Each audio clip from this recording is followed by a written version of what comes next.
Hi viewers, నమస్కారం. నేను మీ సిరి. వెల్కమ్ బ్యాక్ టు ఇన్కూరి. ఈరోజు కథ ద డెవిల్ డాన్ ఎపిసోడ్ 5. మీ మనసుకు నచ్చే అత్యంత అద్భుతమైన కథ. కథ నచ్చితే లైక్ చేయండి. ఈ కథ మీకు ఎలా అనిపించిందో మీ అభిప్రాయాన్ని తప్పకుండా కామెంట్ చేయండి.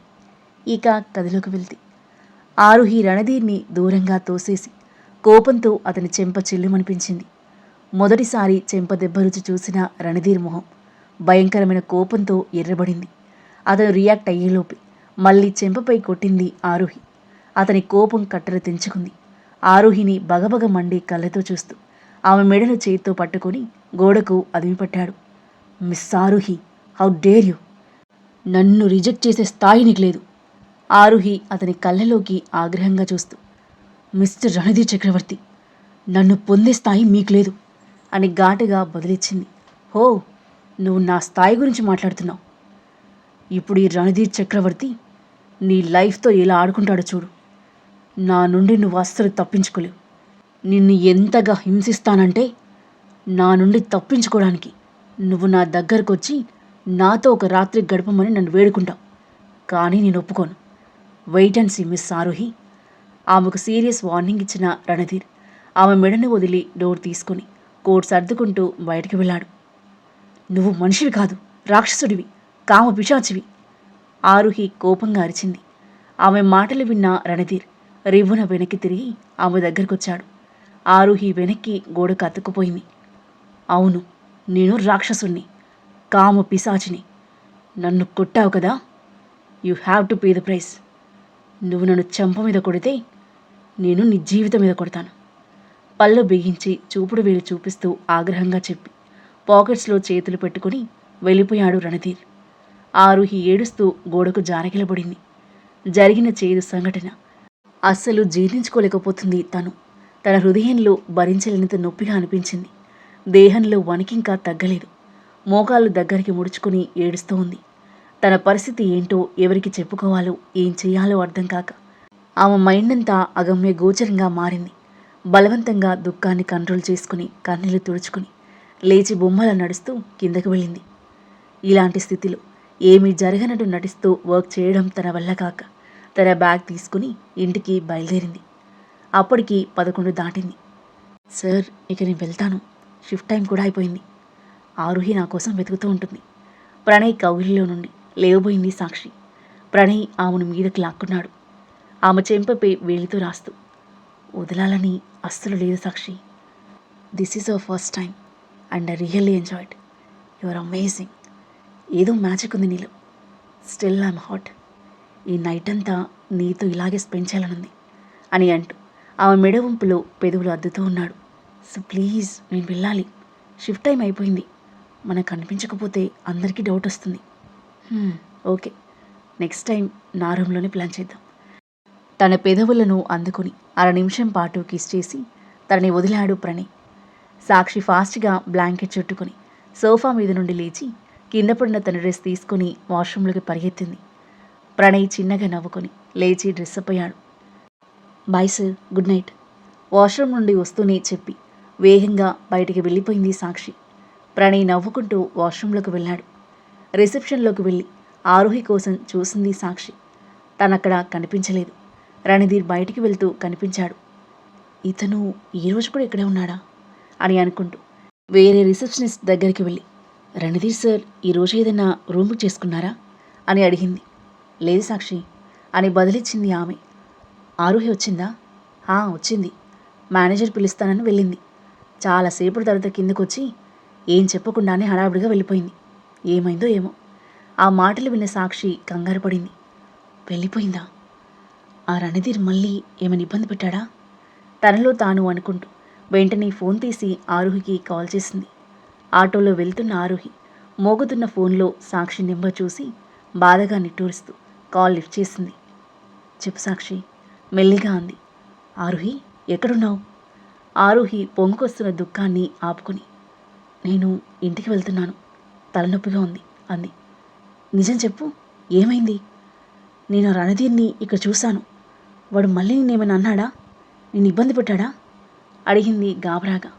ఏం మాట్లాడలేక ఫోన్ కట్ చేసి నోటికి చెయ్యి అడ్డు పెట్టుకుని మౌనంగా రోదిస్తుంది ఆరుహి. సంథింగ్ ఈజ్ రాంగ్ అని అర్థమైంది సాక్షికి. లాంగ్ బ్రీత్ తీసుకుని తన బ్యాగ్ తీసుకుని ఇంటికి వెళ్ళిపోయింది. ఆరుహి ఇంటికి చేరుకుని తలుపు తట్టింది. సుభద్ర డోర్ ఓపెన్ చేసింది. ఎదురుగా ఆరుహిని చూడగానే ఆమె మొహం వింతైన చిరునవ్వుతో వెలిగిపోయింది.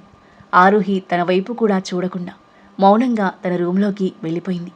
అప్పుడే హాల్లో లైట్లు వెలిగాయి. వచ్చిందా అది అని గుసగుసగా అడుగుతూ తన దగ్గరకొచ్చాడు సుభద్ర తమ్ముడు సత్య. అతనికి 38 ఏళ్ళు, దగ్గరలోని ఇల్లు. ఏ పని పాట లేకుండా పోరంబోకులా తిరుగుతూ ఉంటాడు. వచ్చింది అని చెప్తూ వేగంగా ఆరుహి రూంలోకి వెళ్ళిన సుభద్ర బెడ్పై కూర్చున్న ఆరుహిని కోపంగా చూస్తూ, ఎక్కడి నుండి వచ్చావు నువ్వు అని అడిగింది. జాబ్ నుండి లేచి నిలబడుతూ అంది ఆరుహి. అబద్ధం చెప్పకు. అందంగా ముస్తాబై వెళ్ళి నువ్వు వాడిన పువ్వులా తిరిగొచ్చావు. ఆ మొహం చూస్తేనే అర్థమవుతుంది నువ్వు ఎవడు పక్కలోనో నలిగావని. తన పిచ్చి మాటలకు తీవ్రమైన కోపం వచ్చింది ఆరుహికి. అమ్మా, పిచ్చి పిచ్చిగా మాట్లాడకు. లేనిపో నిందలు వేస్తున్నావు. నువ్వేమైనా చూసావా అని గట్టిగా అరిచింది. సత్య లోపలికొచ్చాడు. ఆరుహి గొంతు విని తన రూంలో నిద్రపోతున్న తమ్ముడు కూడా వచ్చాడు. ఏంటే నోరు లేస్తుంది? తప్పు చేసిందే కాక నంగనాచిలా మాట్లాడుతున్నావా? శంకినిలా విరుచుకుపడింది సుభద్ర. అక్క, ఏమైంది అన్నాడు సత్య ఆరుహిని వంకరగా చూస్తూ. ఏమైందా? అది ఎవరితోనో కులికొచ్చింది. ఉద్యోగం పేరు చెప్పి రోజుకొకటితో ఊరేగుతుంది. సుభద్ర మాటలు తూటాల్లా గుండెను చీల్చుతున్నంత నొప్పిగా అనిపించింది ఆరుహికి. ఆమె కళ్ళల్లో గీరున నీళ్లు తిరిగాయి. సత్య కోపంగా ఆరుహి దగ్గరకొచ్చి ఆమె చెంపపై గట్టిగా కొట్టాడు. నేలపై పడిపోయింది ఆరుహి. అక్క, ఇంతకాలం దీన్ని ఈ ఇంట్లో ఎందుకు ఉండనిస్తున్నావో నాకు అర్థం కావడం లేదు. మన పరువు మొత్తం పోతుంది దీనివల్ల అని సత్య అంటుంటే సుభద్ర ఆరుహి పక్కన కూర్చొని ఆమె జుట్టుని గట్టిగా పట్టుకుని, నువ్వు చెప్పింది నిజమేరా. ఏదో పాపమని దాన్ని ఇంట్లో ఉండనిచ్చాను, కానీ ఇది మన పరువు తీయడానికే పుట్టింది. దీన్ని ఇప్పుడే ఇంటి నుండి బయటకు తోసేయడం మంచిది. దాని వస్తువులు తీసుకొచ్చి బయటపడి అంది. ఆరుహి నిర్ఘాంతపోయి చూస్తుంది. తన తమ్ముడు సాత్విక్ షాక్ అయ్యాడు. సత్య వెంటనే బ్యాగ్ తీసి ఆమె బట్టలన్నీ దాంట్లో విసిరిస్తున్నాడు. ఆరుహి ఏడుస్తూ సుభద్ర చేపట్టుకుని, అమ్మ ప్లీజ్, నన్ను ఇంటి నుండి వెళ్ళగొట్టకు. నేను ఎక్కడికి వెళ్తాను? నాకు ఇల్లు తప్ప ఇంకేం లేదు. నీకు చాలామంది బాయ్ ఫ్రెండ్స్ ఉన్నారు. ఎవరి దగ్గరికైనా వెళ్ళు. ఈరోజు తర్వాత నీ మొహాన్ని నాకు చూపించకు అని అంటూ ఆరుహి జుట్టు పట్టుకుని పైకి లేపి రూమ్ నుండి బయటికి నెట్టేసింది. ఆరుహి గుండె పగిలిపోయింది. అమ్మానికి దండం పెడతాను. నేను ఏ తప్పు చేయలేదు. నేను ఎవరితో తిరగట్లేదు. నన్ను నమ్మమ్మా. ఇంకోసారి నిన్ను ఎదిరించి మాట్లాడను.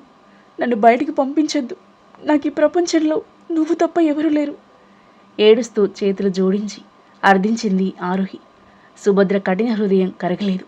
ఆమెను ఇంటి నుండి పంపించే అవకాశం కోసం ఎప్పటి నుండో ఎదురు చూస్తుంది ఆమె. ఇంకేం చెప్పకు, వెళ్ళిపోయిక నుండి అని కోపంగా అరిచింది. అమ్మా, అక్కను పంపించొద్దు. అదాలాంటిది కాదమ్మా. చిన్నప్పటి నుండి చూస్తున్నాం కదా. వద్దమ్మా ప్లీజ్. మామ, నువ్వైనా చెప్పు అని ఇద్దరిని బ్రతిమాలుతున్నాడు సాత్విక్. రేయ్, నీకేం తెలీదు, నోరు మూసుకునుండు అని అంటూ ఆరుహి లగేజ్ బ్యాగ్ తీసుకొచ్చి ఇంటి బయటకి విసిరేశాడు సత్య. అప్పటికే వర్షం చినుకులుగా పడుతుంది. మామయ్య ప్లీజ్, మీరు చెప్పినట్టు వింటాను. ఒంటరిగా నేను ఎక్కడికి వెళ్ళగలను? ఎవరి దగ్గర నుండి వచ్చావో అక్కడికే వెళ్ళు అని తన చేయి పట్టుకుని విసురుగా బయటికి నెట్టేశాడు. కింద పడబోయి తనని తాను నిలదొక్కుంది ఆరుహి. వాళ్ళ రాక్షసత్వాన్ని ఎదిరించలేని నిస్సహాయతతో, గుండె పగిలిన బాధతో బయటికి వెళ్ళబోయిన తన కళ్ళు గోడకు వేలాడుతున్న తండ్రి ఫోటోపై పడ్డాయి. ఎందుకు నాన్న నన్ను వదిలేసి వెళ్ళిపోయావు? నువ్వు బ్రతుకుంటే నాకు ఈ పరిస్థితి వచ్చేది కాదు. నన్ను కూడా నీతో పాటే తీసుకెళ్లాల్సింది. అతని ఫోటో తీసుకుని గుండెకు హత్తుకుని బోరున ఏడుస్తూ భారంగా బయటికి కదిలింది ఆరుహి. సుభద్ర, సత్య ఏదో గొప్ప విజయం సాధించినట్టు రాక్షసంగా నవ్వుతూ చూస్తుంటే సాత్విక్ బాధగా చూస్తున్నాడు. తన తల్లి, మామ మీద కోపం వచ్చినా ఏం చేయలేని నిస్సహాయ స్థితిలో ఉన్నాడు అతను. ఆరుహి తన బ్యాగ్ తీసుకొని ఇంటి నుండి బయటికి నడిచింది. అప్పటికి మధ్యరాత్రి అయింది. బయట వర్షం ఎక్కువైంది. ఎటు వెళ్లాలో తెలియదు. తన పరిస్థితి ఏమవుతుందో తెలియదు. లేనిపోని నిందలు వేసి నిర్దాక్షిణ్యంగా తన సొంత ఇంటి నుండి గెంటేసినందుకు ఆమె హృదయం మోయలేని బాధతో రోదిస్తుంది. ఇలా అనాథల రోడ్డున పడేంత దీనమైన స్థితి తనకు వస్తుందని కలలో కూడా ఊహించలేదు ఆరుహి. బొమ్మల రోడ్డు పక్కన నడుస్తూ ఉంది. కళ్ళ నుండి దారలుగా వర్షిస్తున్న కన్నీరు వర్షపు నీటిలో కలిసిపోతుంది. ఆరుహి వీధి చివరికి వెళ్ళగానే తన ఇంటి ముందు పెద్ద బ్లాక్ కలర్ కార్ రయ్యిన దూసుకొచ్చి ఆగింది. సుభద్ర, సత్య మొహాలు వెలిగిపోయాయి. వేగంగా బయటికి పరిగెత్తారు. కారులో నుండి ఒక వ్యక్తి దిగి వాళ్ల ముందు నిలబడ్డాడు. వెనకాల అతని మనిషి అతనికి గొడుగు పట్టుకుని నిలబడ్డాడు. ఆ వ్యక్తి మరెవరో కాదు, రణధీర్ చక్రవర్తి. అతని నోట్లో ఉన్న సిగార్ స్మోక్ గుప్పున వారి మొహాలకు తగిలింది. సుభద్ర వినయంగా చేతులు జోడించి, మీరు చెప్పినట్టే చేశాం, ఆరుహిని ఇంటి నుండి గెంటేశాం అని చెప్పింది. రణధీర్ మొహంలో ఈవిల్ స్మైల్ చేరింది. తన మనిషి వైపు చూశాడు. అతను తన చేతిలో ఉన్న బ్యాగ్ సత్యకి ఇచ్చాడు. సత్య వెంటనే అందుకుని దురాశపరుడులా బ్యాగ్ తెరిచి నోట్ల కట్టలను చూస్తున్నాడు. టోటల్గా 10 లక్షలు. రణధీర్ చక్రవర్తి తన మాట కట్టుబడుంటాడు అన్నాడు గంభీరంగా. సత్య సంతోషంతో వెలిగిపోతున్న మొహంతో రణధీర్ వైపు చేయి చాచాడు షేక్ హ్యాండ్ ఇవ్వడానికి. రణధీర్ చెయ్యి ఇవ్వకుండా వాళ్ళిద్దరి వైపు ఒకసారి చూసి తన కారెక్కాడు. కారు వేగంగా దూసుకుపోయింది. సత్య మొహం మాడిపోయింది. బాస్టర్డ్, నాతో చెయ్యి కూడా కలపలేదు. కోపంగా తిట్టుకున్నాడు వెళ్తున్న కారును పళ్ళు కొరుకుతూ చూస్తూ. సుభద్ర అతని భుజం తట్టి, అది వదిలేరా, ముందున్న డబ్బు చూడు, 10 లక్షలు. ఈ రోజుతో దాని పీడ వదిలిపోయింది. ఆ దరిద్రం ఇంట్లో నుండి పోయింది. అదృష్టలక్ష్మి తలుపు తట్టింది అని మెరిసిపోతున్న కళ్ళతో నోట్ల కట్టెలను చేతులతో పట్టుకొని చూస్తూ ఉంది. సత్యకి సడన్గా ఒక ఆలోచన మైండ్లో తట్టి, అక్క, డబ్బు భద్రంగా దాచిపెట్టు, నేను ఇప్పుడే వస్తాను. బ్యాగ్ సుభద్ర చేతికి ఇచ్చి గొడుగు తీసుకుని బయటికి పరిగెత్తాడు. ఎక్కడికి వెళ్తున్నావురా? సుభద్ర పిలుస్తున్నా వినకుండా వెళ్ళిపోయాడు సత్య. అతని కళ్ళు ఆరోహి కోసం వెతుకుతున్నాయి. వీధి చివరికి వెళ్ళాక మెయిన్ రోడ్డు వైపుగా నడుస్తూ కనిపించింది ఆరోహి. అతని మొహంలో ఒక వికృత చిరునవ్వు చేరింది. వేగంగా పరిగెత్తుకుంటూ వచ్చి ఆమె ఎదురుగా నిలబడ్డాడు. సడన్గా అతను ఎదురు రావడంతో ఒక్కసారిగా ఉలిక్కిపడిన ఆరోహి తలెత్తి అతని మొహంలోకి చూసింది. మామయ్య, నువ్వా? కనుబొమ్మలు ముడిచి అడిగింది కోపంగా చూస్తూ. ఆడపిల్లవి, ఈ టైంలో ఎక్కడికి వెళ్తావు? నేను నీకు హెల్ప్ చేస్తాను, నా ఇంటికి రా అన్నాడు ఆమె నడుంపై చేయి వేసి నిమురుతూ. ఆరుహి కోపంగా అతన్ని దూరంగా నెట్టింది. వెళ్ళిపోయి ఇక్కడి నుండి. నన్ను నా ఇంటి నుండి వెళ్ళగొట్టి ఇప్పుడు నీ ఇంటికి రమ్మంటున్నావా? నేను చెప్పేది విను ఆరుహి. సత్య సిగ్గు లేకుండా ఆమె భుజం చుట్టూ చేయి వేసి తనని అనుచితంగా టచ్ చేస్తూ, నేను నీకు నిజంగా హెల్ప్ చేయడానికి వచ్చాను. అక్క నిన్ను రోజు ఏదో ఒక రకంగా ఇబ్బంది పెడుతూనే ఉంటుంది. నువ్వు ఇంట్లో నుండి వచ్చేస్తే ప్రశాంతంగా ఉంటావని నేను అక్క సైడే మాట్లాడాను. నా ఇంట్లో ఉండు, నీకు ఏ ఇబ్బంది ఉండదు. నిన్ను ఎవరూ ఏమనరు. నేను నిన్ను మహారాణిలా చూసుకుంటాను అన్నాడు. అతని కళ్ళలో కామం కనిపిస్తుంది. ఆరుహి చుట్టూ చూసింది. నిర్మానుష్యంగా ఉంది. ఒక్క క్షణం భయపడింది తను. ఎలాగో ధైర్యం కూడా తీసుకుని అతన్ని దూరంగా నెట్టేసింది. చి నీచుడా, నా పరిస్థితిని అవకాశంగా తీసుకుందామని చూస్తున్నావా? నీ ఎదవేషాలు నాకు బాగా తెలుసు. నా జోలికొచ్చావంటే నేను ఏం చేస్తానో నాకే తెలియదు. వెళ్ళిపోయి ఇక్కడి నుండి అని అంటూని కిందకి వంగి రాయి తీసుకుని అతని మీదకి విసిరేసింది. సత్య దాని నుండి తప్పించుకుని చూసేసరికి వేగంగా పారిపోతుంది ఆరుహి.